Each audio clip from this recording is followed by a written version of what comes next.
নমস্কার বন্ধুরা, তনুশ্রী হোমস কিচেনে আপনাদের সকলকে স্বাগত।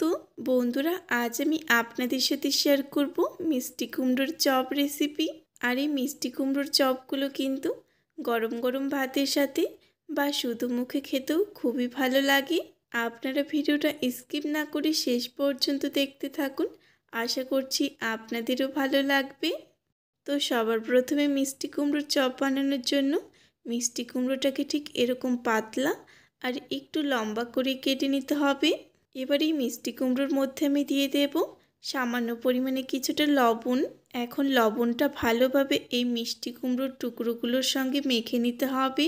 আর এইভাবে মিষ্টি কুমড়োর মধ্যে লবণ দেওয়ার কারণে মিষ্টি কুমড়োর মধ্যে যে এক্সট্রা জল থাকে সেটা কিন্তু ভালোভাবে বেরিয়ে যাবে। তো মিষ্টি কুমড়োর সঙ্গে লবণটা ভালোভাবে মিশিয়ে নিয়েছি। এবার আমি এই থালাটাকে এক সাইডে রেখে দেব। এবার আমি একটা মিক্সিং বলে এখানে বেশ কিছুটা পরিমাণে বেসন নিয়েছি। এবার এই বেসনের মধ্যে দিয়ে দেব স্বাদ অনুযায়ী লবণ, আর দিয়ে দেব সামান্য পরিমাণে একটু হলুদের গুঁড়ো। এরপর এখানে দিয়ে দেব সামান্য পরিমাণে কালো জিরে। এবার এই সমস্ত শুকনো উপকরণ প্রথমে একসাথে ভালোভাবে মিশিয়ে নেব।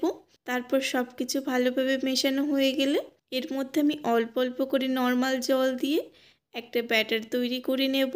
আর বন্ধুরা, এই মিষ্টি কুমড়োর চপের ব্যাটারটা কিন্তু আমরা ঠিক বেগুনের জন্য যেরকমভাবে ব্যাটারটা তৈরি করি ঠিক সেরকমভাবেই কিন্তু তৈরি করে নিতে হবে।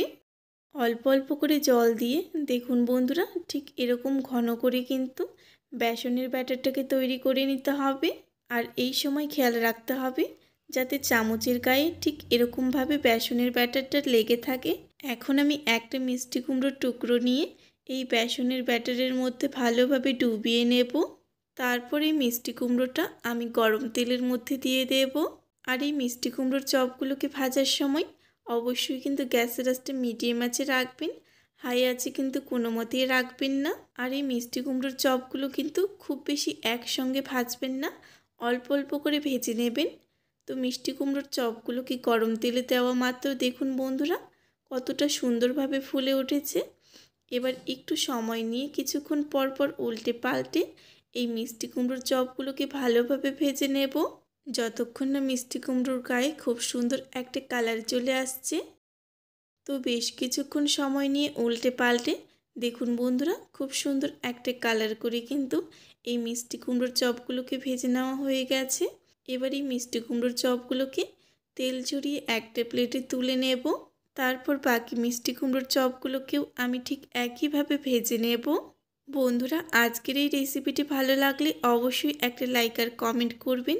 তার সাথে আমার এই চ্যানেলটি সাবস্ক্রাইব করে না থাকলে চ্যানেলটি সাবস্ক্রাইব করে পাশে থাকা বেল আইকনটা প্রেস করে নেবেন।